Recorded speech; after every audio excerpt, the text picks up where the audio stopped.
What is going on, everybody? I am back today to talk about a new documentary that just released on Netflix recently. And I was excited to check this out because I'm a huge fan of documentary filmmaking, but I always love when documentary takes a very different approach. And this film is about an instance that happened between these people living in a community. And the story is told entirely through police body cam footage and news reports. I think there's a brief moment towards the end where they get away from that format just a hair. But like to approach a film in that direction, just really, really impressive to me. And when I talk about this movie, it's kind of hard to get into all of the elements of it without sort of spoiling the entire situation. So what I would recommend is if you have not seen this yet, go watch it. It's phenomenal. The utilization of this particular format is exactly why documentary exists, to tell a story and for you to learn from it, from real specific events. And I'm going to break all of that down when I talk about it in detail. But the documentary I'm going to be discussing with you today is The Perfect Neighbor. The Perfect Neighbor is directed by Geeta Gandbhir. Police body cam footage reveals how a long running neighborhood dispute turned fatal in this documentary about fear, prejudice, and stand your ground laws. Like I said, I was really excited to watch this when it was first announced. And I said it at the beginning of the review. This documentary is remarkable. This is 100% the reason documentary filmmaking exists.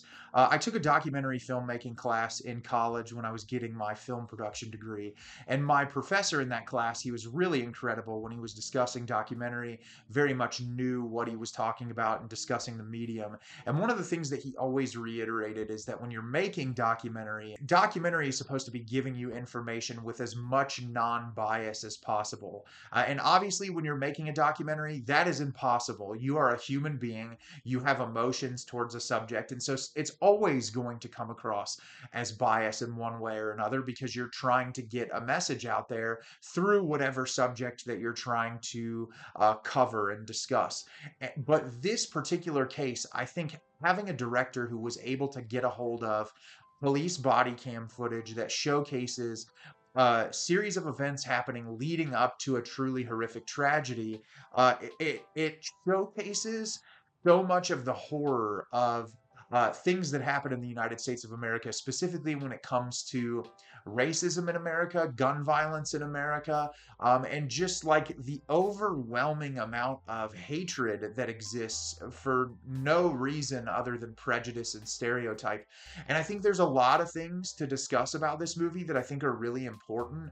And I'm going to try to cover as much of it as I possibly can, but I just thought that this was really amazing. And I'm going to give you a brief little rundown about it right now. And as I said at the beginning of the review, it's hard to talk about this without spoiling the situation. So I'm going to discuss it openly in detail and break it down with you right now. So, in this documentary, we are in Marion County, Florida, and we jump into this very small community. And there are a multitude of people that live in this community, but there are two people in particular that we are focusing on. The first person that we are focusing on is Ajike Owens, who is a mother that lives in this community with her young children. And she seems to be an absolutely incredible mother who works really hard in her day to day life, takes care of her kids. And as we see throughout the documentary, she has some really wonderful kids. And she's just living her day to day life. And she clearly works very hard to provide for her kids. And she's there for them as much as she can be amidst working a job and doing everything else that she has to do to survive. And simultaneously, we are introduced to one of her neighbors, and that is Susan Lawrence. And she lives, I think it's like paralleled across the street. And early on in the documentary, we see there are a lot of problems with Susan in the community. She seems to be very aggressive towards the children in the community. She seems to cause a lot of fights, and the police have to show up a lot to her door because of the amount of issues that she causes. There are instances where she was accused of throwing things at children, trying to run children over with her truck, all of these different things that we learn early on in the movie. And there are a ton of disputes that exist between not only a GK, but multiple people that live in the community. And unfortunately, the documentary gets to a period where, in the middle of the evening, one of a GK's young sons goes to an area to get his tablet back, and Susan took his tablet and essentially threatened him and threw things at him. And so, of course, he is a young child. He flees and goes back home to his mother. And Ajike, being a wonderful mother, says, "No, this isn't going to happen." And she goes over to Susan's house, knocks on the door, says, "Give this back. Don't ever do this to my son again." And Susan shoots her point blank on the porch. And this leads into the police showing up. Susan willfully kind of goes with the police after shooting her, and all of the aftermath of this situation and the different things that happen when it comes to the legality of the situation and the court proceedings and all of those things. And we're experiencing this all pretty much in real time through police body cam footage and footage that is shown from like the interview rooms at the police station. So, like I said, this is one of the most incredible documentaries I've seen in quite some time, and there's a multitude of reasons why. But the fact that the director was able to get a hold of all this police body cam footage and showcase to you, the viewer, an experience that happens in numerous communities in the United States of America in a way that you're feeling it in real time. Because what I think is really interesting, a lot of people were discussing this documentary online and talking about the director's choice to showcase the children's reaction to their mother dying.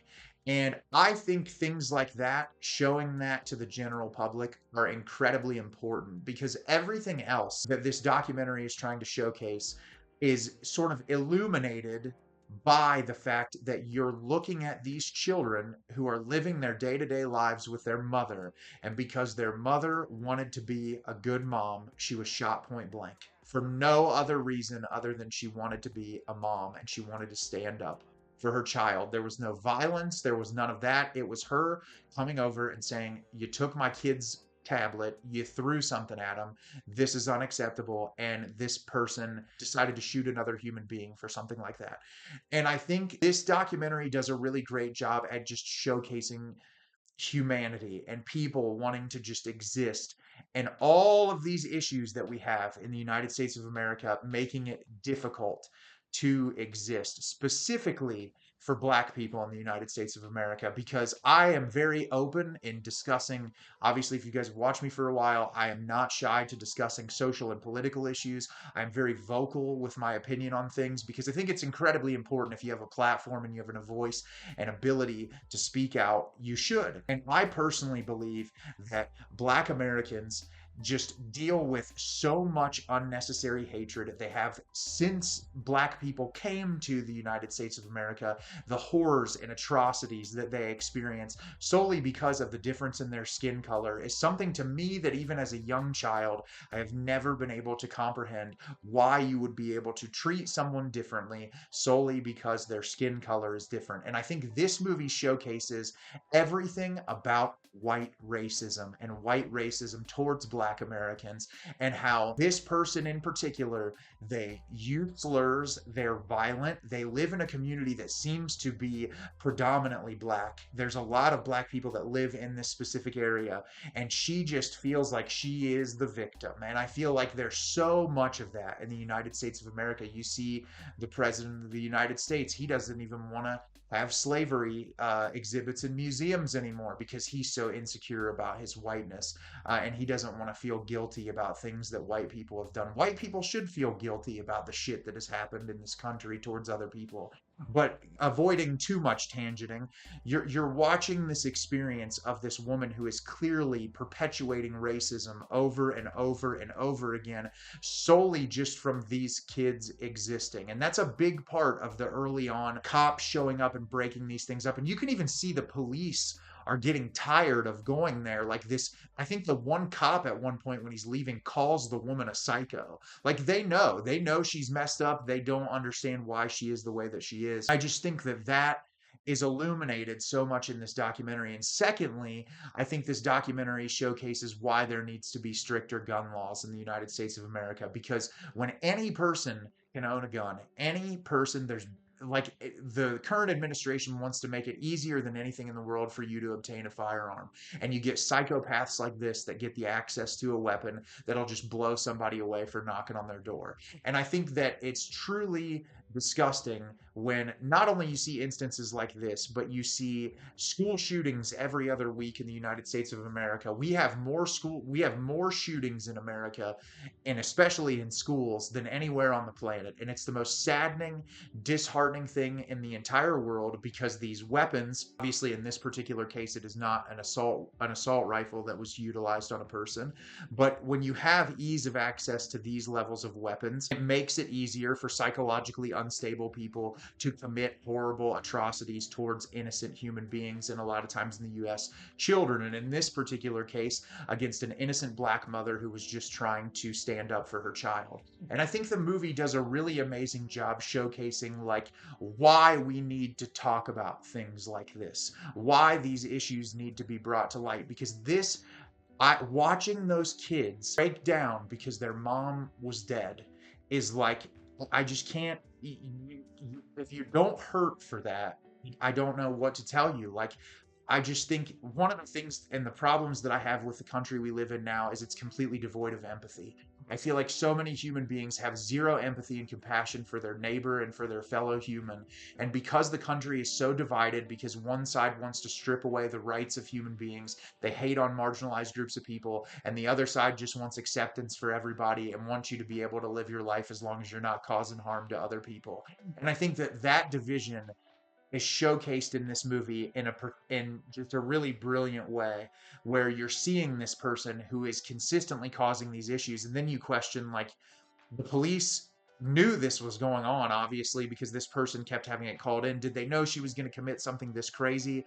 Probably not, but it's just wild to see this type of a snapshot, and to see this horrible thing happen to this family, and just like the legal process afterwards. And like, you think about the legal system in this country, and the way that a white person, especially an older white woman that is the one who perpetuated the crime in this film, is treated in comparison to if a minority was brought in this particular case. And I think all of these things are really illuminating, and I think it's incredibly important as a human being, as an individual, to constantly educate yourself and watch things that showcase these horrible situations. Because I grew up in a very small conservative Christian household. I grew up in very small farm towns, and in the first couple of schools that I went to, there was maybe 5 black kids, maybe a couple of Asian people, a couple of Mexican people. And at a very young early age, I was very much in these bucketed white communities, very small towns. And even though my dad, who was a minister, moved us, it seemed perpetually, to towns that were predominantly white, I was always interested in other cultures and people of different backgrounds than me. And in my entire life, I feel like I've learned so much from people that have different upbringings and from different cultures than myself. And I think it's so incredibly important to educate yourselves on those things, and to talk about and discuss those things. And it, to me, like, watching material like this and learning about communities and learning about hatred that other communities experience, are the way that give you an empathetic heart, and that build you up to a person that cares and wants to fight for the rights of other people that aren't yourself. And so this movie, I just think, is incredibly illuminating. I think it's a really well put together documentary. And I know I turned this into some talking points, but I think that's what the director is going for here. I think they want you to have larger conversations about all these issues. I think that it's very well done. I think it's really thought provoking, and I think you should 100% check it out if you have not had the opportunity yet. So have you seen The Perfect Neighbor? Did you love it? Did you hate it? Leave me a comment down below. Let me know what you thought. I thought this was incredible. One of the best documentaries I've seen in years. It's truly remarkable, and it's available on Netflix. Please watch it. As always, if you can like the video and subscribe to the channel, helps me out a lot and lets me know the type of content you're looking for. I'm always putting out new material, and I look forward to getting more out for you in the near future. And as always, everyone, thank you so much for watching, and have a great rest of your day.